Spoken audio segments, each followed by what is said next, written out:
Mwenyekiti yuko vizuri, yani physically and mentally yuko vizuri, kwamba kile ambacho alikuwa na kiplani sasa kinaanza kuchukua hatua.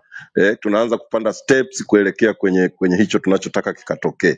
Kwa hiyo yuko vizuri na tu encourage actually, ukifika pale utafika ukiwa mnyonge, lakini kabisa kwamba unaenda pale kupata nguvu ya ziada ya strong, na anaamini hii ni njia sahihi. Hakuna namna CCM watashinda hii vita kwa hii njia walioichukua. Kwa njia hii walioichukua, anaamini kwamba hakuna namna CCM wataweza kuhimili. Kwa hiyo kwa muhtasari tu ni hayo, na kama ambavyo nilisikia anasema aliyetangulia, ni kwamba mwenyekiti kwa sababu yuko fit na anaona yuko kwenye mazingira sahihi, kwa hiyo amepata fursa sasa ya kupata muda wa kusoma. Tumempelekea vitabu vya kutosha. Anapata muda wa kufanya mazoezi asubuhi, anatembea, anazunguka uwanja mpaka anafika kilomita 3 kwa siku 2 tu hizi, ameshafikia huko. Kwa hiyo ni kipindi kingine kwake pia cha kujiimarisha physically, na fakari na kusoma mambo mbalimbali ambayo yatamsaidia pengine kwenye hii safari. Kwa hiyo hicho ndio ambacho naweza nikakisema, na mwenyekiti anasema mapambano sasa ndio inabidi yaendelee. Kama hao watu watalazimika kukamata watu wengi zaidi, kwa sababu mwenyekiti yeye clearly alikuwa anajua kabisa hii move itakuwa na njia ambayo haitakuwa rahisi. Aliyokuwa na itabiri, anasema tukipita kwenye hii njia tutapata kile tunachokitaka. Kama tusipopita kwenye hiyo njia, hicho tunachokitaka kinaweza kikawa kisipatikane au kikachelewa sana kupatikana. Sasa kati ya vitu ambavyo alikuwa akivitaja kila wakati ni pamoja na kwamba kupeleka pressure iwe kali.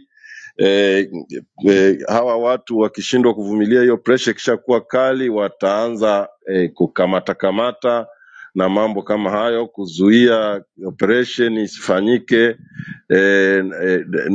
Hiyo ilikuwa ni kati ya vitu ambavyo yeye aliviona mapema kabisa, akisema hatuwezi kwenda mbele kama hatutapita kwenye hiyo njia.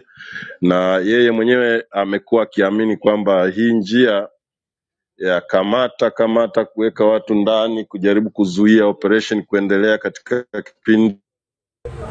Sisi ni wabaya kwa haya tunayosema. Kwamba tukae kimya. Tukikaa kimya mawe yatazungumza. Tumekataa kukaa kimya. Wamemkamata Lissu, wamempa kesi ya uhaini. Nataka niwaambie, mimi John Heche alichokuwa akisimamia Lissu nitakisimamia kwa nguvu zangu zote. Hatutarudi nyuma. Wanasema sisi Chadema tunasema hivi, tunachotaka ni mabadiliko ya kanuni na sheria za uchaguzi ili tuende kwenye uchaguzi ambao ni huru na haki. Kusema hivyo tuna makosa gani bwana Fana? Hatutaki askari muhusike kuiba uchaguzi. Tunakataa. Hatuwezi kuwa sehemu ya huo uchafu. Hatutaki walimu wetu wahusishwe kwenye wizi wa uchaguzi. Ndicho tunachokisimamia. Kwa nataka niseme mbele yenu, kampeni ya no reforms no election itaendelea bila kurudi nyuma. Kama watataka watupige risasi, wakitaka watuue.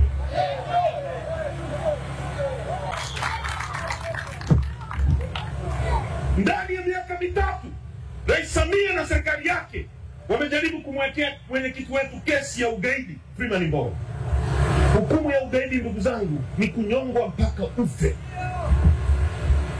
Kesi ikawa ya uongo, wakamwachia kwa aibu. Leo wanamwekea Lissu kesi ya uhaini ya uongo. Hukumu ya uhaini ni kunyongwa mpaka ufe. Lissu aliyepigwa risasi 16, Mungu akamwokoa. Wanataka kumuua kwa kesi ya uhaini. Hawa watu ni wabaya kuliko wakoloni.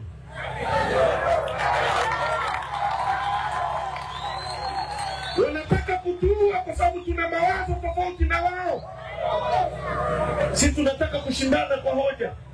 Hatuna bunduki. Hatutaki kupindua nchi hii. Tunataka uchaguzi huru na haki. Hawa watu wanaoimba uchaguzi ndio wahaini, kwa sababu wanapindua mawazo ya wananchi ambayo wamepewa nguvu hiyo kwa mujibu wa ibara ya 8 ya katiba ya nchi. Hao ndio wahaini. Sisi sio wahaini. Mwalimu Nyerere alisema tuasi dhidi ya mifumo miovu na kandamizi inayoumiza maisha yetu, na sisi hatutakubali kuwa sehemu ya uchafu wa nchi hii ambao unasimamiwa na jeshi la polisi na vyombo vingine vya dola. Tumekuja kwenu kuwaomba muunge chama hiki mkono, msimame na chama hiki, mkitetee katika wakati mgumu na katika wakati wa raha. Tutapashiwishwi na wasifikiri tutarudi nyuma. Hakuna kurudi nyuma. Sasa nataka niseme mbele yenu, mimi ambaye nimebaki nasimamia chama hiki, sitarudi nyuma, tunasonga mbele.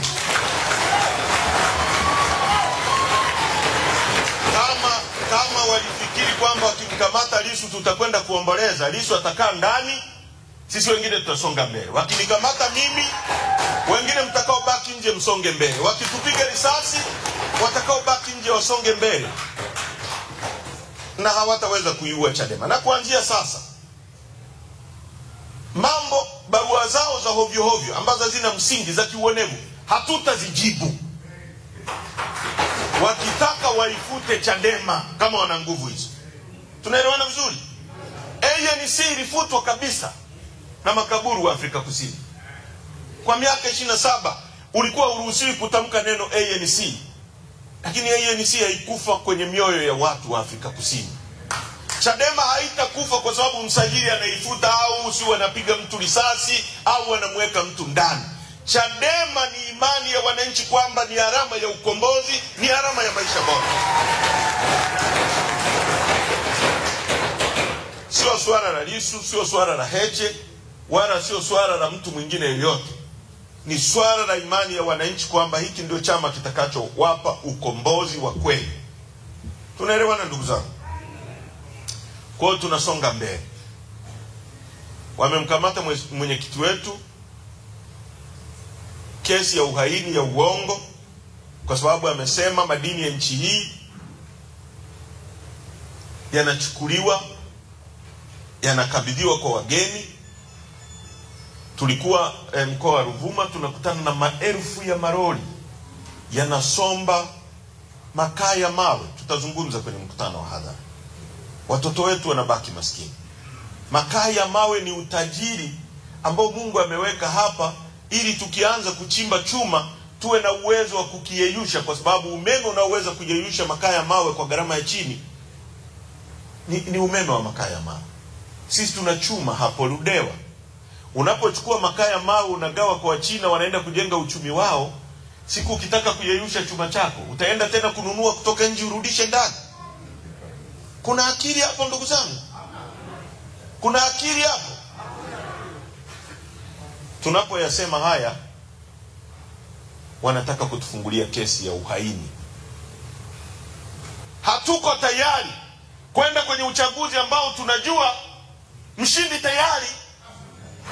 Na wameshaanza bungeni, mnasikia wanasema Rais Samia amteue Majaliwa kuwa waziri mkuu. Wabunge wa CCM wanasema hivi. Alafu kuna mwanachadema anasema twende kwenye uchaguzi wa aina hiyo, ambao tayari wao CCM wanasema rais yupo, na tayari wanataka wateue waziri mkuu. Tayari wanasema Nchimbi ni makamu wa rais, anapewa protokoli za kimakamu wa rais, analindwa na vyombo vya dola, na nyie mnataka twende kuraba stamp uchaguzi wa aina hiyo? Twende kuupa uhalali uchaguzi huo? Rais Samia leo anaona mtu anayeweza kushindana naye, kama tukiamua labda kwenda kwenye uchaguzi ni Lissu, anampa kesi ya uhaini.